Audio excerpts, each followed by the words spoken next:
All right. Hey, everybody. Hello, hello, hello. It's May. It's May. It's May. How's everybody doing? Hello, hello. I just want to say greetings this morning. Of course, when I go to the grocery store, I have to, cut all the fruit and everything up. So that's what I'm about to do. And of course, make breakfast. So it's like 9 a.m. in the morning, and I'm up.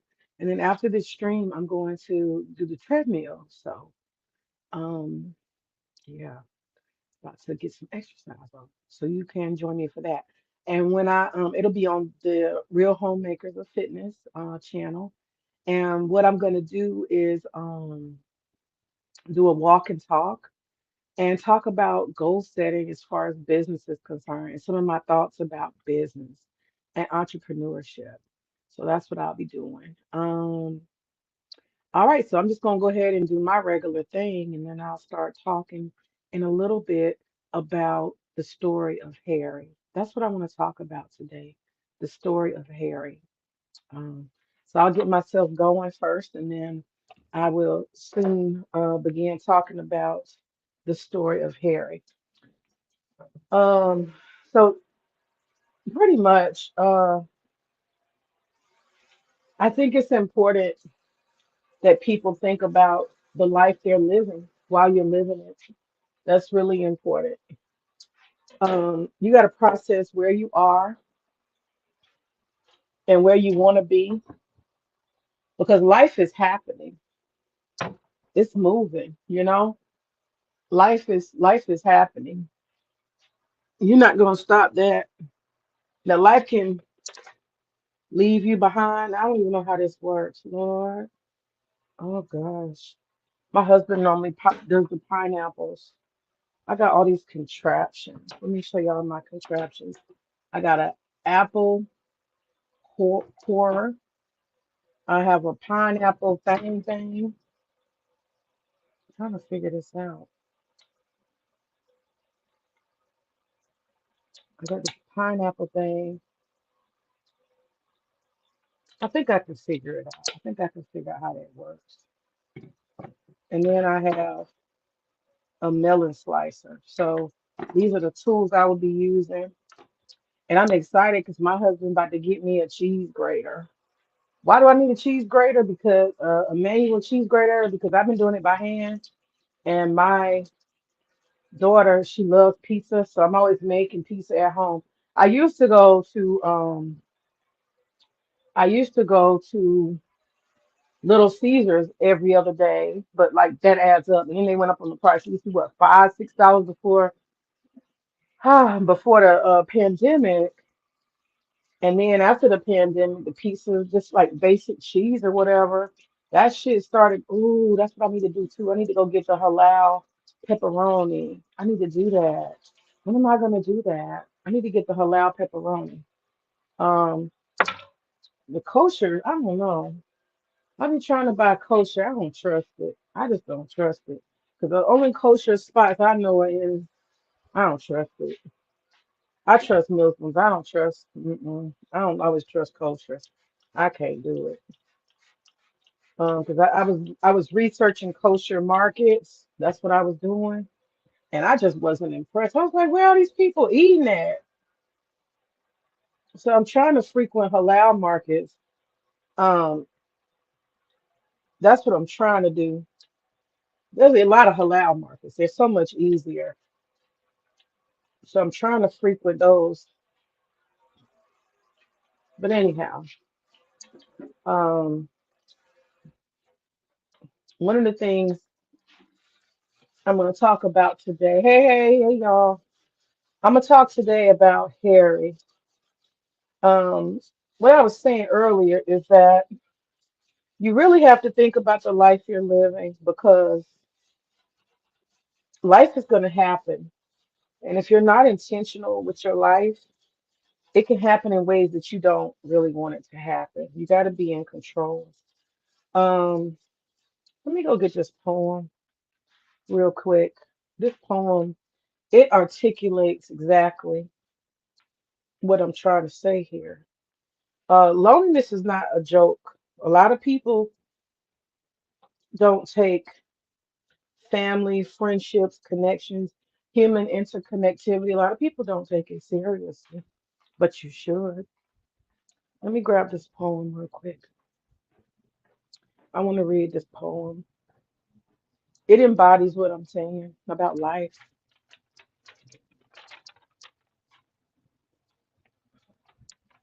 Okay, here we go. This poem is by William Ernest Henley. I have this poem in my house. On the front, when you first come in, it's called Invictus. Out of the night that covers me, black as pit from pole to pole, I thank whatever gods may be for my unconquerable soul. In the fell clutch of circumstance, I have not winced nor cried aloud. Under the bludgeoning of chance, my head is bloody but unbowed. Beyond this place of wrath and tears looms but the horror of the shade, and yet the menace of the years finds and shall find me unafraid. It matters not how straight the gate, how charged with punishment the scroll. I am the master of my fate. I am the captain of my soul. I love this poem. I love this poem. This poem, Invictus, is essentially about taking charge of your life, taking responsibility for yourself, taking responsibility for all that could possibly happen to you. It's really important, in my opinion, that we take responsibility.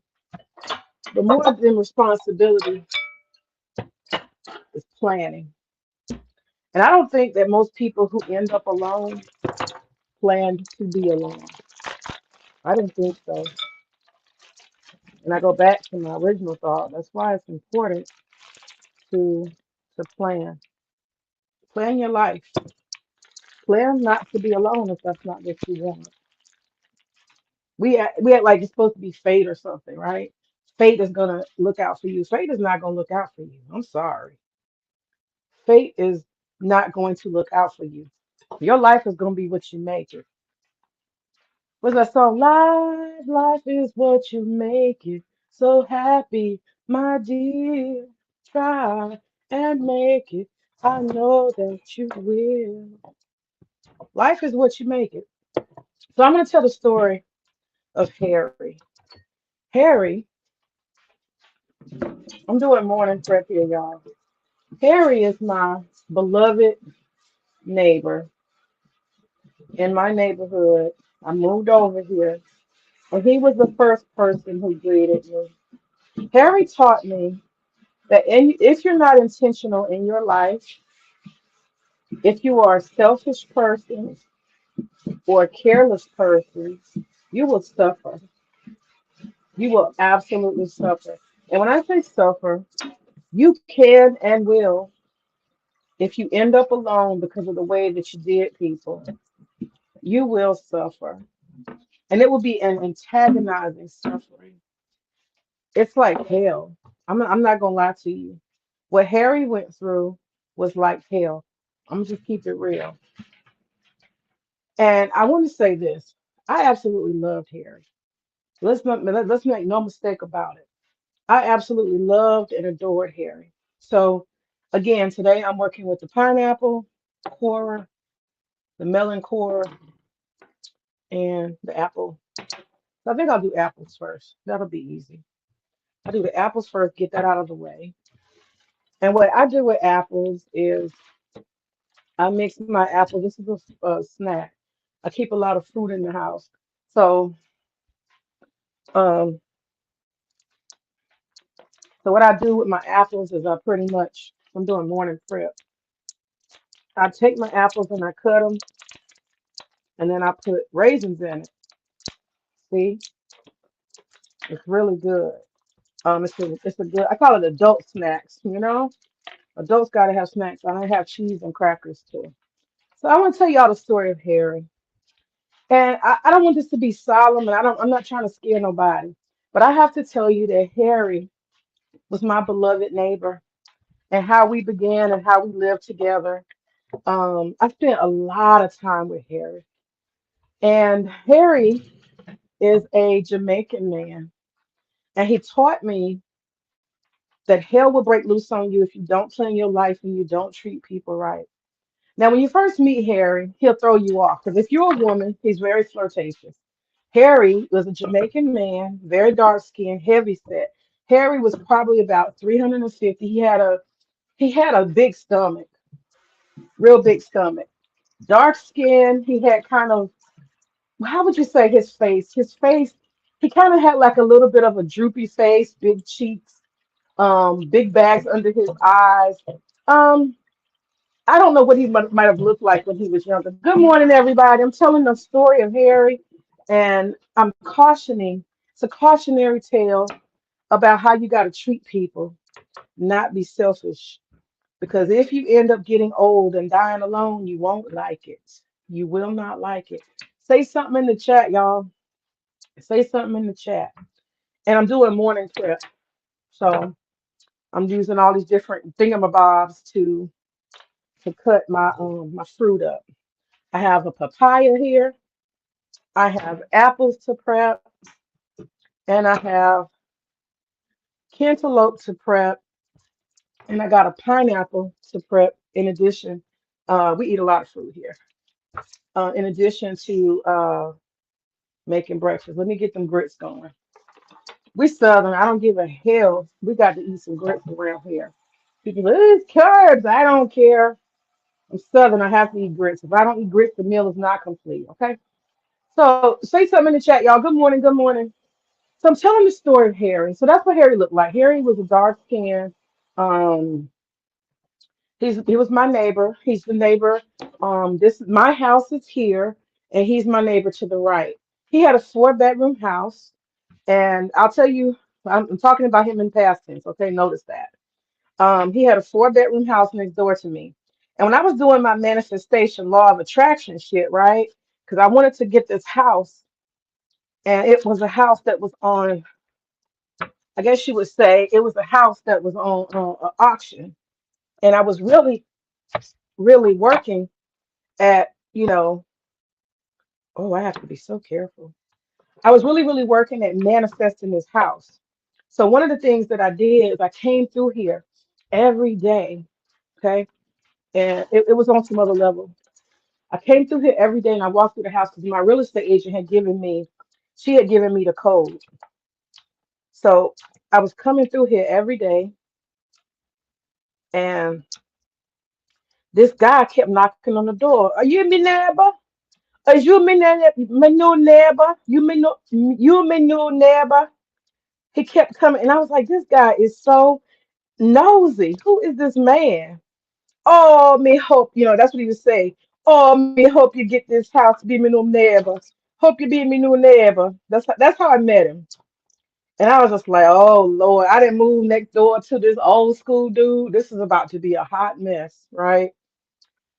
And I was glad to see him and at least know somebody in the neighborhood. Damn, okay, pull it out this way. And so that was our first interaction. And I have to tell you, I grew to love Harry. I don't think there's a human being outside of my husband that I spent that much time with in my adult life. I don't think there is. Even among my friends, I don't think I spent um as much time as I did with Harry. It didn't take me long. He would come over. He would ask me for a pat. He said a pat of butter. He used to always have an excuse to come over. And I was like, what did this old man want? And then he would say, oh, me love me neighbors, nothing like a good neighbor. And I was like, okay, he likes neighbors. In America, we don't be like all up in our neighbors' shit. For the most part, we like mind your business, I mind mine, say hello, throw your hand up, maybe remind you to cut your grass or some shit. Basic, he took me out of that culturally. He took me out of that because that's what I was thinking. Western person, stay your distance, don't get too close, don't do too much, mind your business. Harry wasn't having that. Harry would come over, he asked for some sugar. He didn't really want shit. Oh, me cooking this, me cooking that. He got a strong accent. He's 76 years old, wrinkled older guy. You know, Harry was sweet. He's always smiling. He had a big smile. Now, Harry had false teeth, but most of the time I always saw him with his teeth. Most of the time.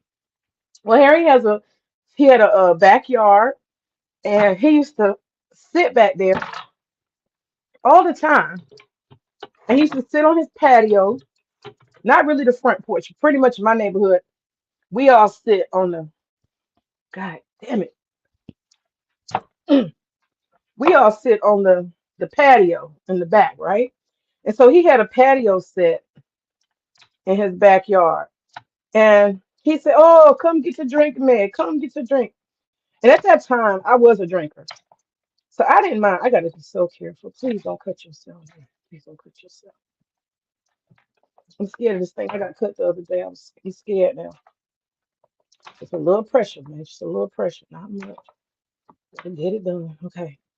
So he would say, "Oh, man, come sit on my patio." And I would come sit on his patio. I could just safely, so let's be honest. Okay, let me just safely say, hey, y'all ain't saying it in the chat. Y'all got me nervous. Hey, good morning, somebody. And so he had me, he would sit on the patio, his back patio, and he would drink. And I could safely say Harry was a drunk, okay? Let's just keep it real. He was a drunk. He wasn't a mean drunk, he was a nice drunk. But the only problem with Harry is if he got to drinking, he would start telling me stories. Harry lived alone. Let me say that. He lived alone. It didn't take me long before I realized that his friends were really the only thing keeping him from total suffering.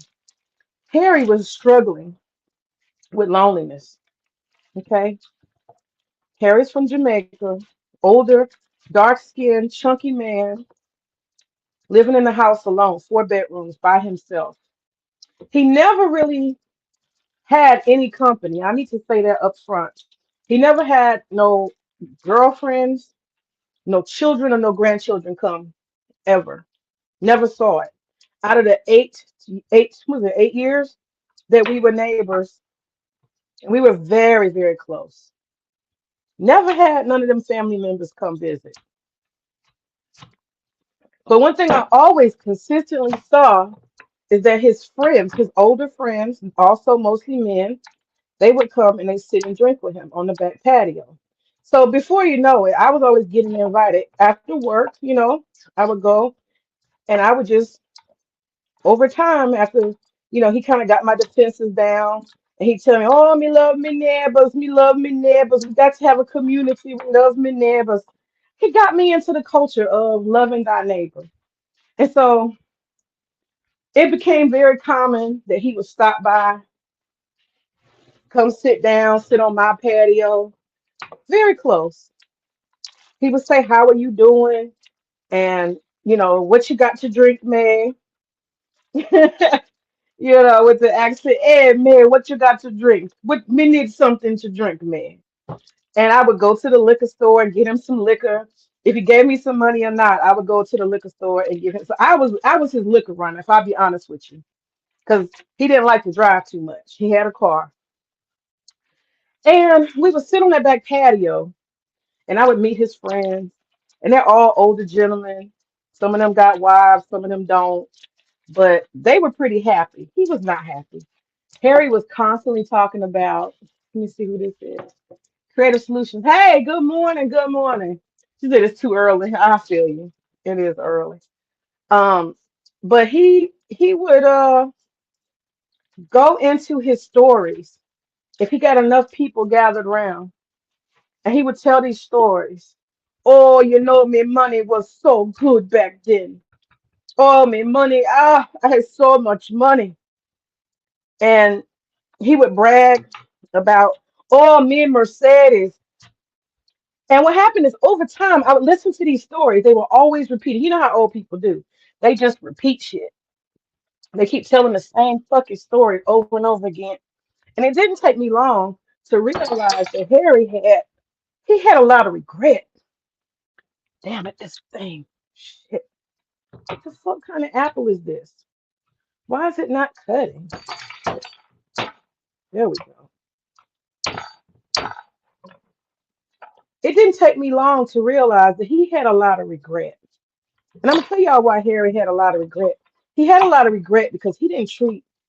Okay, let me say this. You look on his mantle. He's sitting outside with all his friends. He get enough drinks in the system. Next thing you know, he start regretting. Let me just get to it. Let me start bullshitting here. He start regretting. And so I'm sitting there drinking. Sometimes I'd be like, damn, he's blowing my high, right? Because he would start regretting. Oh, I mean, had this good lady. Oh, my first wife. Then he talked about his second wife and his third wife. And I said, well, God damn, this dude, as I'm listening to him tell his story, I never really asked him questions. I would just listen to each time he would tell these different stories. He would add a little bit more about what happened. And he would say he was a ladies' man. I was a ladies' man. I said, oh, okay. And he would talk about his clothes and how nice he dressed and how he would go away with one of his girlfriends while he was married and he would disappear for the weekend and his wife would be calling him. And so he had on his mantle, okay, like what do you call it? His mantle place.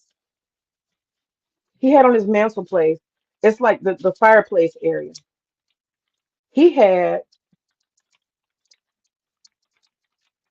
all the pictures of his ex-wives, three of them. Now I can't remember what the third one was, but one of them was a teacher, the other one was a nurse, and the third one I don't remember what she did. But all of these women were career women.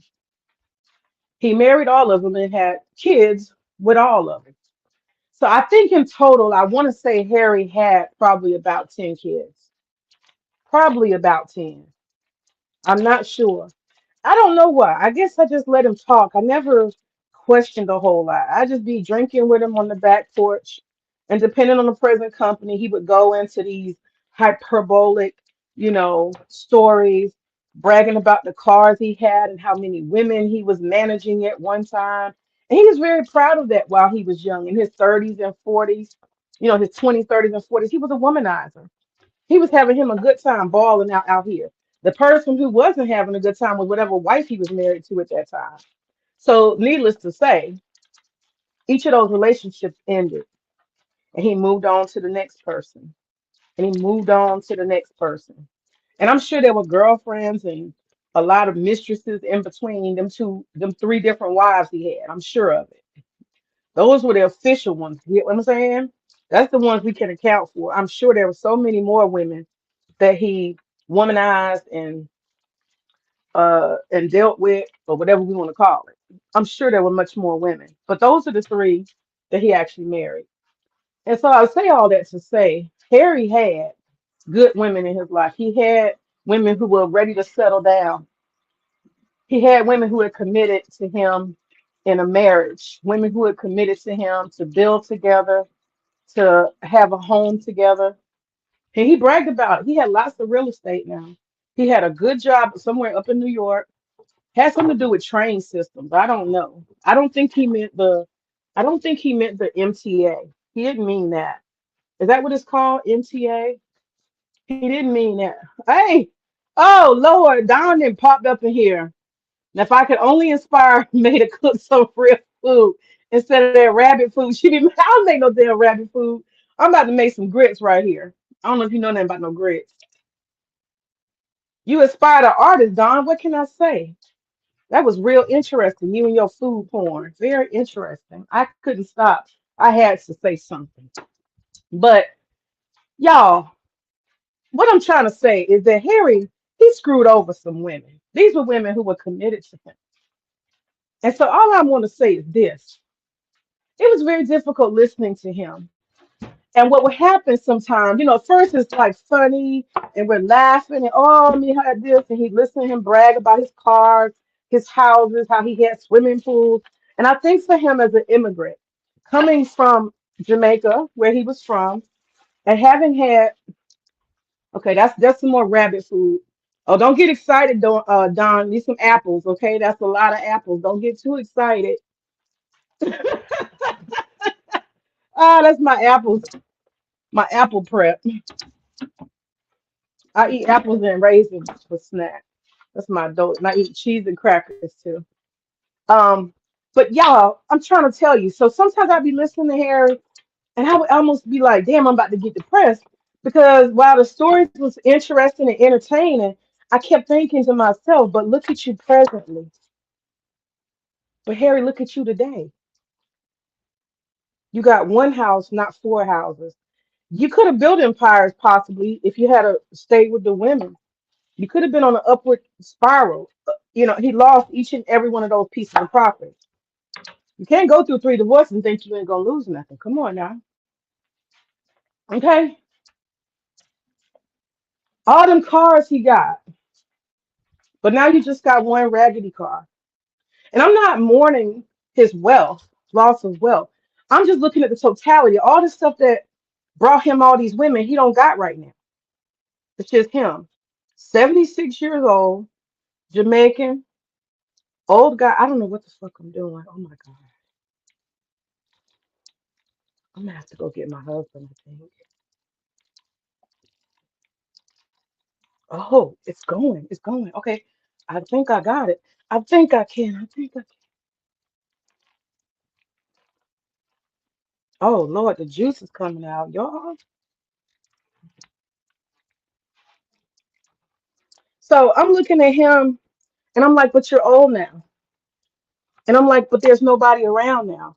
And then one of the things I was thinking was, oh gosh, the juice is just pouring out. I hope I'm doing this. Maybe I should let my husband do this. Um, and I'm just like, but where's all the love? Where's all the compassion? Where are the grandchildren? Why are you here? Almost, he would start to cry when it was just me and him. When it was just me and him and his friends were not around, he would cry. I meant to say that. He would cry. And he would say, oh man, me so lonely. I'm so lonely, man. And I was just like, damn, you know, it was just the saddest thing. And he was lonely. And when I say cry, he wasn't crying like, "Ee."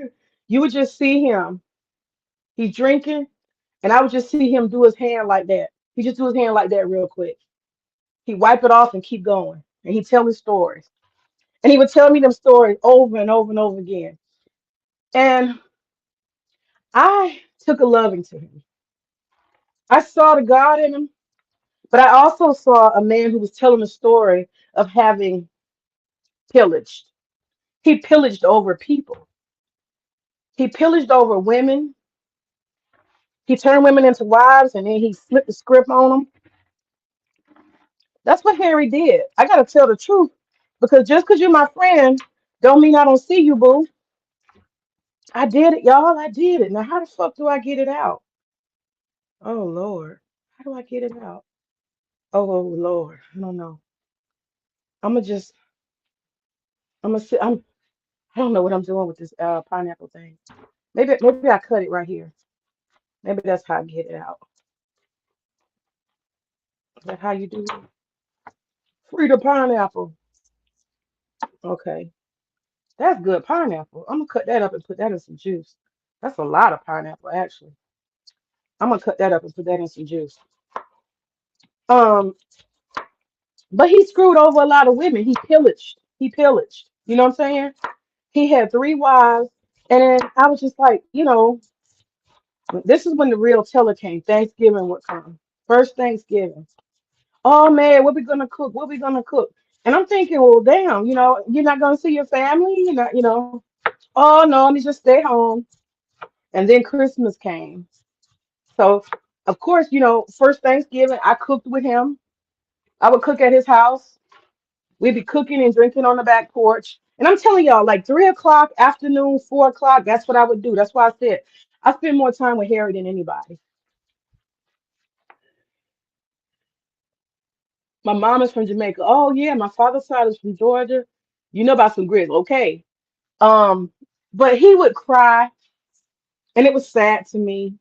But I also recognized that he had pillaged. You know what I'm saying? He had pillaged his life. Okay, I think I'll take it out from the bottom.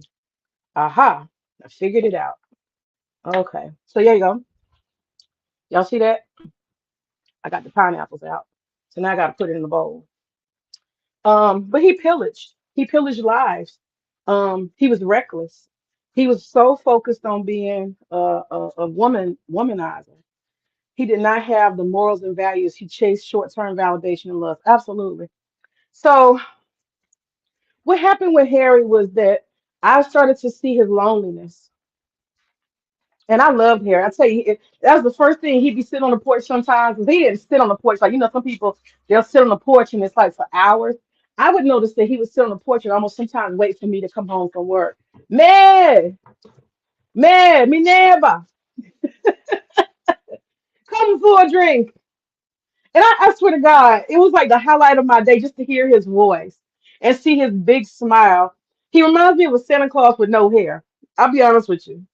I mean, and Harry was dark chocolate too. I'm talking about Harry. I ain't talking to you, Pooh. I'm talking about Harry. I'm not talking to you. Oh no. Oh no. I was imitating Harry. Minerva. Oh no, nothing's going on, Pooh. No, I was saying Minerva like Harry did. Yeah. I'm telling the story of Harry. I'm telling the story of Harry. Let me switch my earplugs.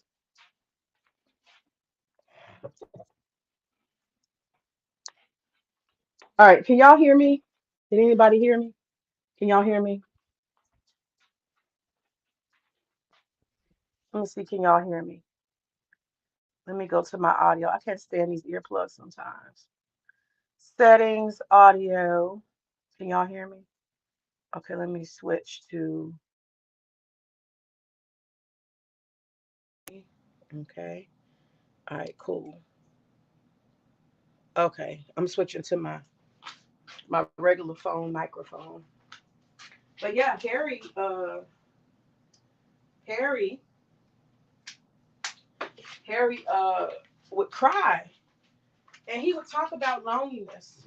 It never failed. I would always be happy to see him. So I don't want it to seem like it was humdrum. We had a lot of good times, and Harry became a part of my life. He became part of my life. He would, at some point in the day, me and Harry was gonna be together. He was coming over here, sitting in the dining, I mean, in my dining room while I cook, and then he'd be like, "What you cooking, man? What you cook? What you cook, man? What you cooking today?" So he almost like became so integral. I would go grocery shopping, ask him, "Hey, what do you need?" And I go pick up groceries for him, and I would cook food for him. And let me tell you something, Harry could cook now. The one recipe I got from Harry that I do to this day is pepper steak. He used to cook a mean pepper steak, okay? A mean one. And so I learned how to cook pepper steak from Harry. He taught me how to cook pepper steak. I gotta go in this. Um, and so to this day I cook the pepper steak that he taught me to cook. He makes it totally different. This ain't no like Chinese Asian pepper steak. And so I very much loved Harry. And we would cook together and be together and sit on the back porch. Like I said, I didn't have no kid then. So I would get off work at what, 4 o'clock, and I would sit with him for 2, 3 hours or whatever. And whatever friends he had over, that's how that went. And so he was an integral part of my life. And but one thing that always kind of bothered me, I did feel responsible because I realized he loved Christmas. Now I'm not a Christian, okay? Actually, y'all didn't know. Oh, that's not sweet. It's not sweet. Damn, that's not sweet. I'm not what I was expecting. It's kind of bitter. Maybe I should have waited longer. It is early spring. What can I expect? But I felt responsible for Harry and his happiness, and I'm gonna tell y'all why.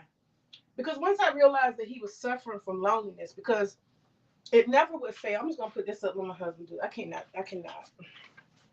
I hate keep dealing with these contraptions. Um, Once I realized he was suffering from loneliness, especially that part about Christmas. I'm not a Christian. I'm not a Christian. I don't care nothing about Christmas. As a matter of fact, I'd probably be considered a Scrooge. Christmas irritates me, if I'm honest.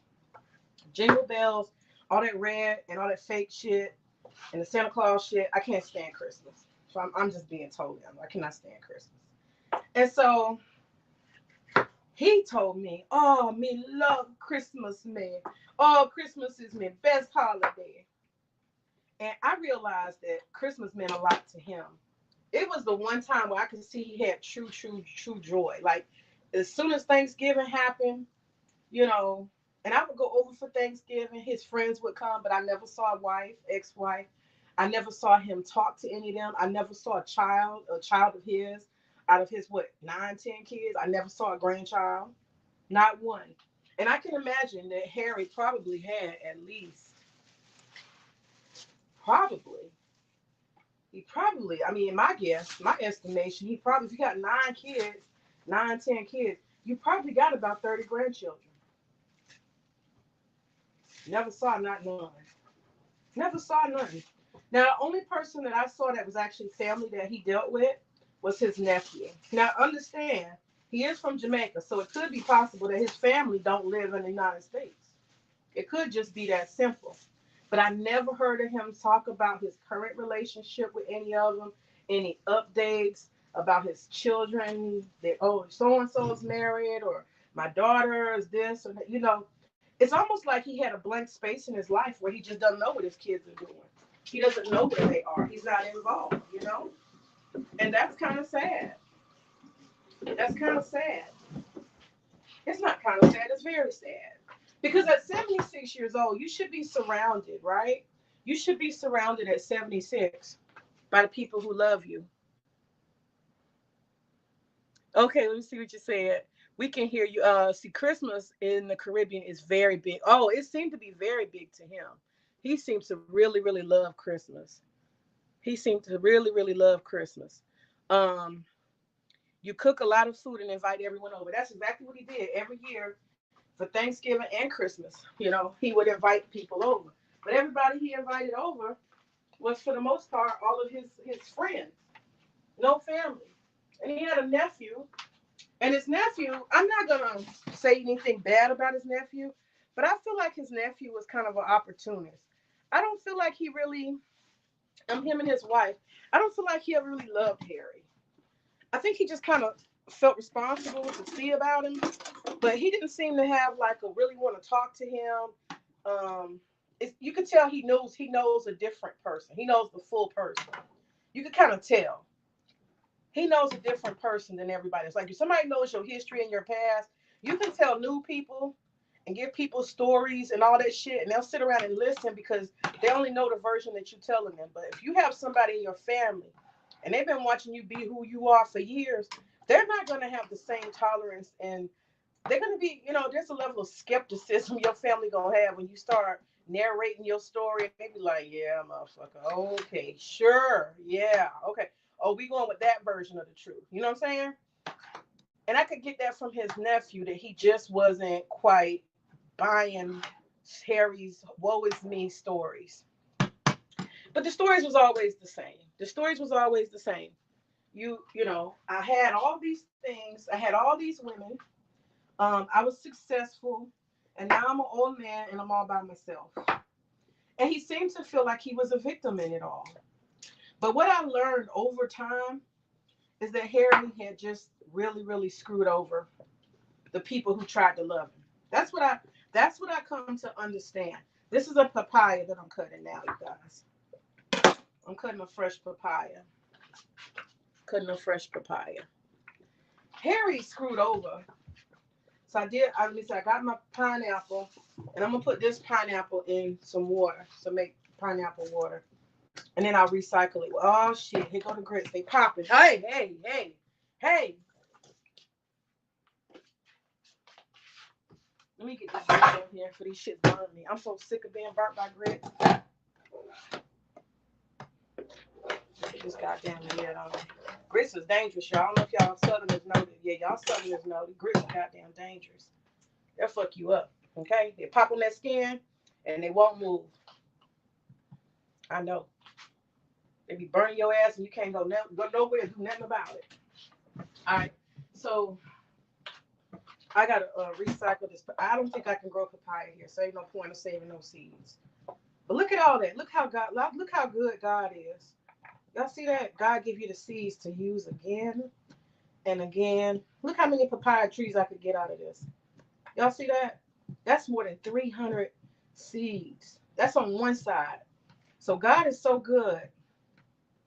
God is so good that you are given enough seeds to feed how many generations? Y'all see that? Y'all see how good God is? That's some shit, ain't it? I give you enough abundance you can feed how many generations? Off of one. Off of one. Mm-mm-mm. Half of one. Okay. Hope y'all can hear me. I might need to get closer. But yeah, that's what I found out. That Harry had pillaged the relationships. He didn't really plan. He was just living for the day, doing his thing. And when the holidays come, that fucking shit got real, real. And he would spend a lot of time worrying about how many people was gonna come, who was gonna come see him, and all of that type of stuff. Now, I feel like he had high blood pressure. He had a lot of other health problems. And I'm gonna tell y'all the truth. This is the sad part. I looked at Harry's life and some of the stuff that he was going through. And y'all know what? That man needed a woman. At 76 years old, he's past sex. Fuck that. He's past sex, okay? He's old. He needed a woman. Let me tell you why he needed a woman. Nobody was looking out for him. And I'm not saying that's a woman's job. It's just that's what a woman does. Okay? He had nobody looking out for him. So in his kitchen, I personally started cleaning up because he wasn't cleaning up properly. I had to start cleaning his house. He had food on the stove that was sticking layers of filth. Okay. Harry also had roaches. Now in this neighborhood, you shouldn't be having no damn roaches. You live in a singular place. You're in control. You don't have no connected. You know what I'm saying? Your house is your house. You're not connected to nobody else. Why you got roaches? That was because he was dirty. He was dirty because he don't know how to clean properly. He was cooking for himself. And I would cook for him a lot. Every time I cook over here, I cook enough for Harry and I take it over there. But he cooked for himself too. He loved to cook. Cook meant that when he cooked, that means people were coming, His friends would come. His friends would come and they would gather. And that's more friendship. You know what I'm saying? More fun. But Harry did not keep his kitchen clean. And he had stuff in disorder. You know what I mean? Raggedy this, raggedy that, stuff that don't work. He wasn't getting his appliances fixed. The refrigerator, like just basic stuff. Stuff that a woman would have been like, oh no, we're not gonna have this. You know what I'm saying? Stuff a woman would have fixed. In addition to that, Harry probably needed to be on blood pressure medication. He was not on any blood pressure medication. Um, Women naturally do that, don't we?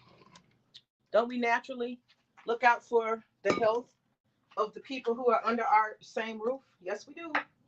His wife, if he had one in her old age, she would have been making sure he took care of himself. She sure would. She sure would have. His health would not have been as bad. His blood pressure was at stroke level at all times. At all times, mind you, all times. And Harry was always drinking, and that's partly why his high blood pressure was high. Why was he drinking constantly? I found out as time went on, Harry was drinking every day to cope. He was drinking every day to cope with his what? Loneliness.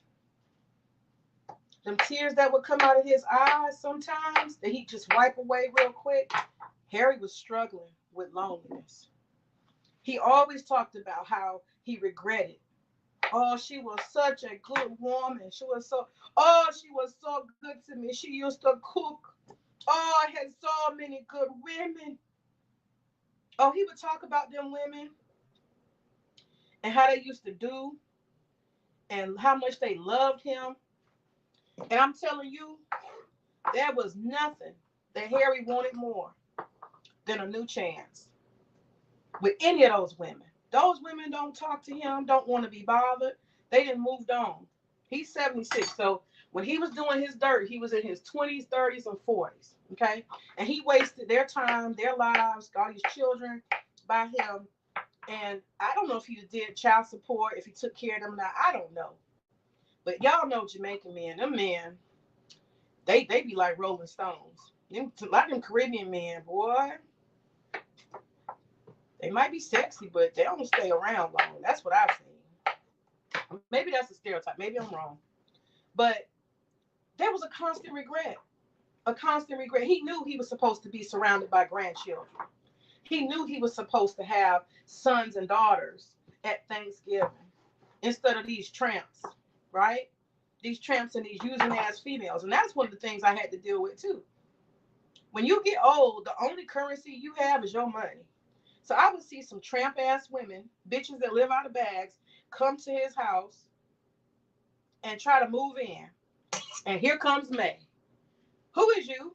What do you want?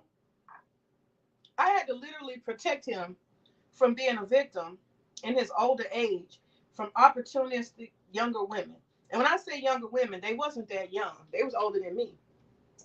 But these are women who had made their own mistakes. And they were looking for somewhere to stay and somebody to leech off of. So I had to basically kind of come to his aid and give him advice and say, Harry, nuh-uh, she can't move in. No, no, no. No, Harry, no, no, no. Mm-mm. Don't do that.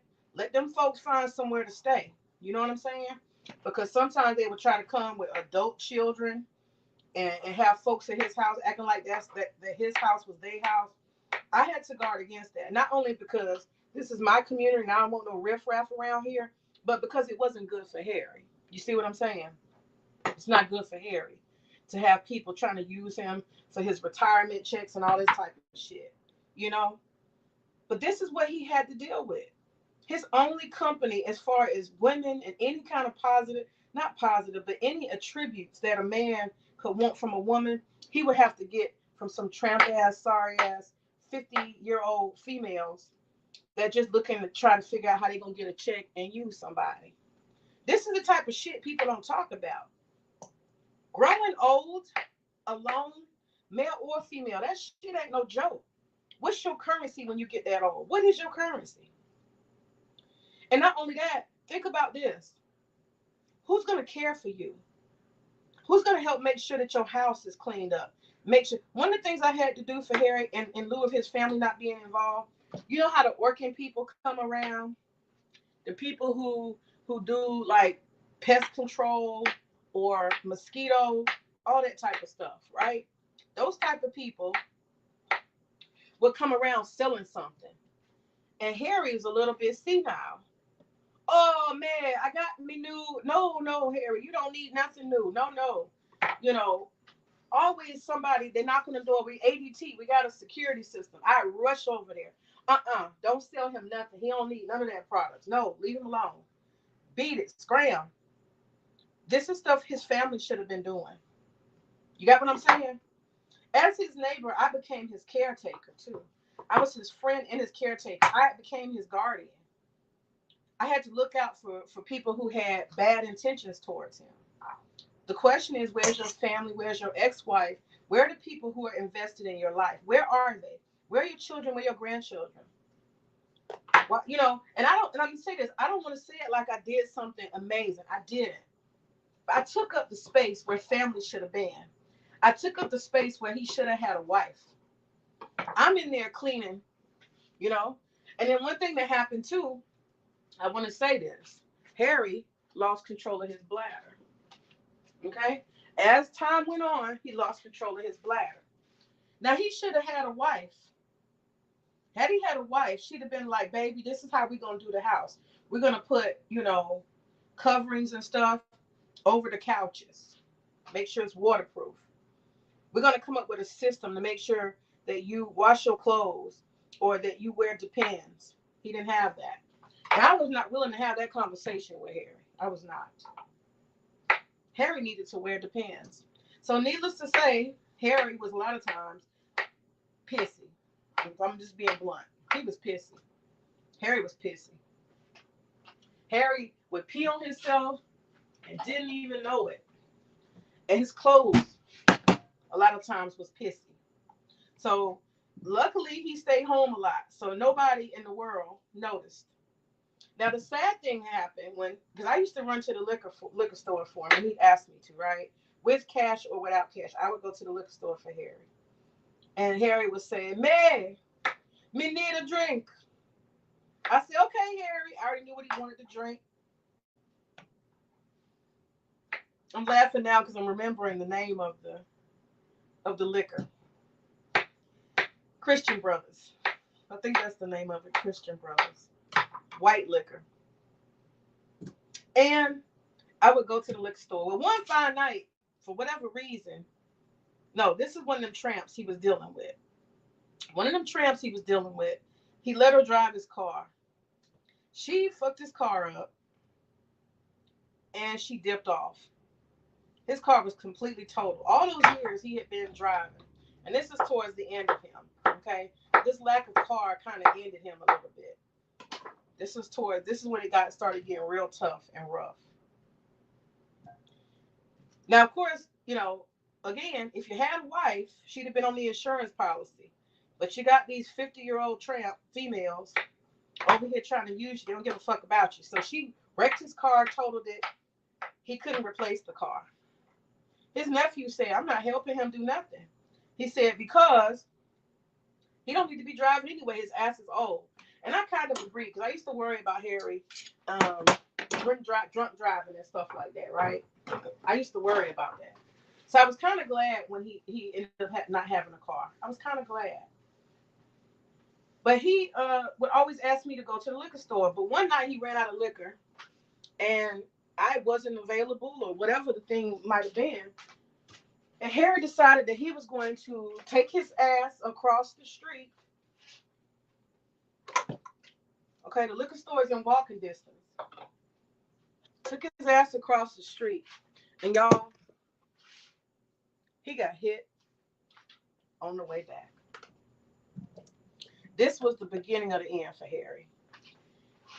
Harry called me and said, "May, I'm in the hospital." I said, "What the hell?" So at this point, I'm dealing with his nephew and the nephew's wife. And I'm like, what happened? I'm upset. I love Harry. And to find out he's been hit by a car, I just couldn't wait to see him. I really wanted to see him, see what condition he was in. When I tell you, them Jamaicans, them motherfuckers is made out of something else. Okay? I don't know if y'all know any Jamaicans. Them motherfuckers is tough. Harry, old as he was, he didn't have not one broken fucking bone. Not one broken fucking bone. He didn't got hit by the car 11 o'clock at night going to the liquor store. He did not have one broken bone. But he was so beat up that he had to stay in rehab because he couldn't walk. Now, he didn't have no good morning knots. He didn't have a particular, like, he didn't have a cast on or anything like that. But he lost his muscle tone while he was at the hospital, and he found himself unable to walk. And so he ended up going a couple of months to a rehab center. He would call me every day, "Man, get me out of here. I don't want to be here." You know, and I would talk to him on the phone. I'd call and check on him. I would collaborate with some of his friends. I took Harry some socks. I took him some blankets. He said he was cold. I take him some food. I cook and come over there and bring him some food. I made it my business to visit Harry at least twice a week while he was in rehab. He was in rehab in a rehab center for the accident for getting hit by a car for about, I want to say, he was there for about 6 months. And he started getting so depressed. And he was so miserable. He was so miserable and so depressed. And so I would come and try to surprise him, just bring him some fruit and sit and talk to him and stuff. And before that, I felt bad for him. But it wasn't until he was stuck in rehab that I really, really, really, it really set in on me that he had messed up really bad. Because he should have had 30 grandchildren. He should have had his kids. He should have had so many people. Even his ex-wives. I've seen exes that get along and they show up for each other still. I show up for my ex-husband still. You know, um, your exes are not your enemies if you're mature. They're not, especially if you got children together. Gosh, you know. And as he sat, you know, helpless in this rehabilitation center, the only thing at that point he had or could have is family and close people. And you can have friends, but friends are only going to be so much. A friend is not going to do what a spouse would do. You know what I'm saying? A friend is not going to do all the stuff that a daughter or a son would do. It's just not going to happen. Friends will never fill the space of intimate family and intimacy. They will never fucking fulfill that. I'm so sorry. As a person who's been in long-term relationships with the opposite sex, I can tell you, a friendship will never, please understand this, y'all. Friendships will never replace the kinds of intimacy that are required. Your friend is not going to get gloves and reach into your behind and pull out constipation. Understand that. There are times when people will become vulnerable. When you get old, if you have an accident, if something happens, friendships do not do that. Don't do that. And I know I have had friends who have fathers, who've gotten sick and they become their father's caretaker, male and female. Your child will do those things when necessary. They will become a full caretaker and do everything that is required to make sure that you're okay. Your child will do that. Okay? But friends, it's not going to happen. Wishful thinking, but it ain't going to happen. It was so important for Harry to sit on that porch with a wife, to have somebody old to talk to have somebody who's familiar, who cares about you. That was important. In his later age, after that rehabilitation center, I saw a decline in Harry, a total decline. He was stuck in that rehabilitation center, and it literally killed him. Literally. Soon after he got out of that rehabilitation center, Harry passed away. Do you know why the rehabilitation center killed him? Because he can no longer drink his sorrows away. He had to be sober in the rehabilitation center. No alcohol. Couldn't drink. Without the drink and the fun, the friends ain't coming. Rehabilitation centers are depressing. Okay? I was the only somebody that was willing to come and sit and talk to him. I would push Harry in his wheelchair out into this particular, they call it a courtyard. And I would make sure he got sun. I would open up his windows and ask him, why is this room so dark? I would advocate for him, call the nurses, ask them to be clear, communicate to him when he's getting out every day. Man, come get me, man. Man, come get me. He was begging me to take him out of the rehabilitation center. And I told him, I said, until you can walk, until you can move, you can't go anywhere. And let me tell y'all something. Y'all know what? His conscience is what killed him. He could not do any escapism. There was nowhere to go. There was no one to distract him. He was only with himself and his past. And the reality that he had screwed over his family, his ex-wives, his children, and he was estranged from everybody. That's why they weren't there for Christmas.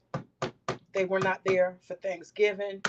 They were not there for his birthday, and they did not come.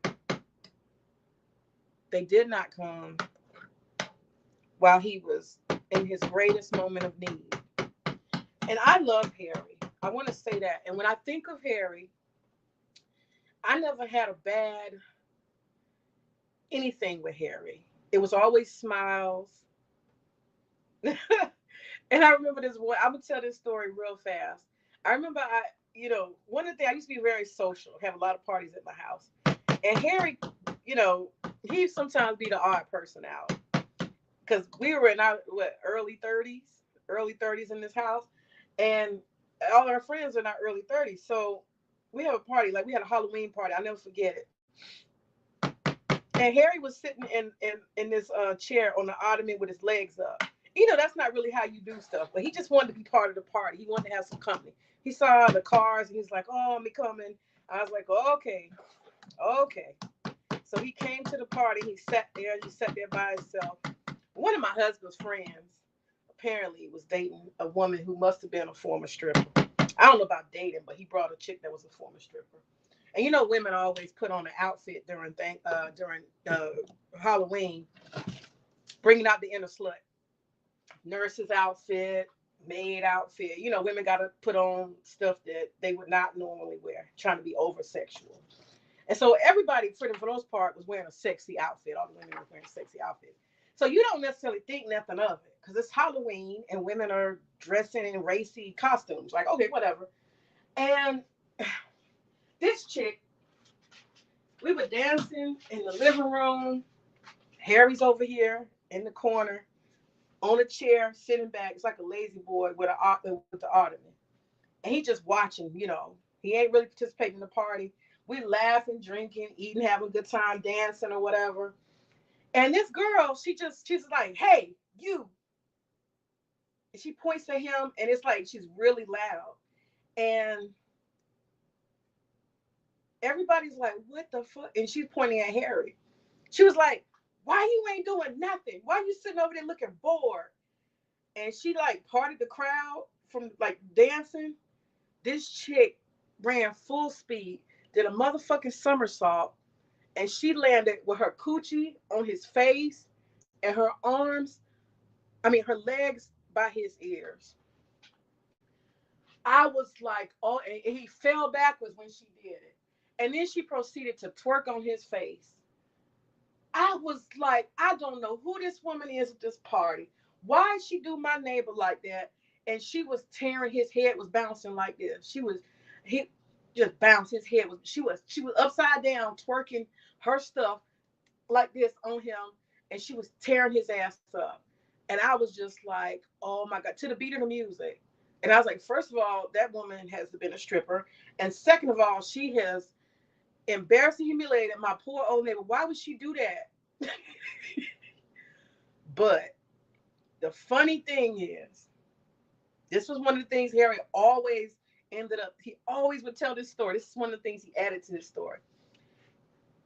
When she got off of him, when she climbed down off of this man in his face, he had the biggest fucking smile you ever want to see. And he would always say to me, "Man, do you remember that party when the lady jumped upon me?" And we would laugh about it over and over and over again. That shit made his whole motherfucking year. You hear me? He had not had any interactions with any women that young before. I think she must have been in her 30s. And that shit just blew his fucking mind. It made his whole goddamn year. It put the biggest smile on his face. And I think she must have known what she was doing. But I say that to say I had so many positive um, interactions with Harry. I loved Harry so much. I spent so many hours with Harry. I learned so much about him, about Jamaica. He would tell me these stories of whose ass he has whooped with a machete and all kind of shit. And some of that stuff I don't know if he was making it up or if it was true. But I loved Harry. I cooked with Harry. I cleaned with Harry. I was Harry's daughter. I was his adopted daughter and his neighbor. And Harry taught me a tough lesson about life. He taught me that you got to treat people right. He taught me that family is the most important thing. Um, he taught me don't pillage, don't waste anybody or anything. Because you know what?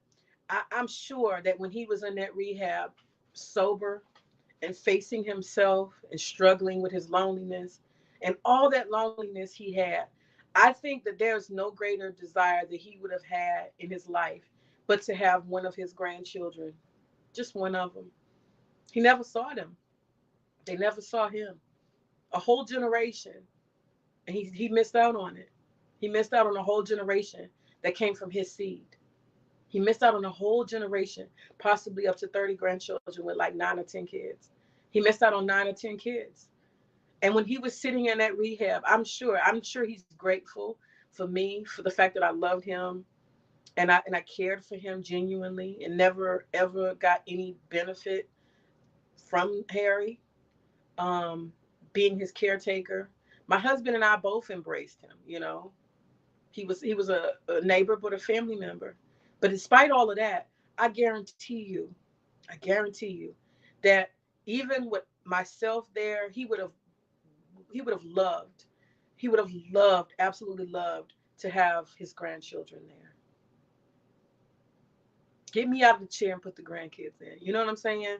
As he's dying of old age and high blood pressure and all these other complications that came, but he died of a lonely heart.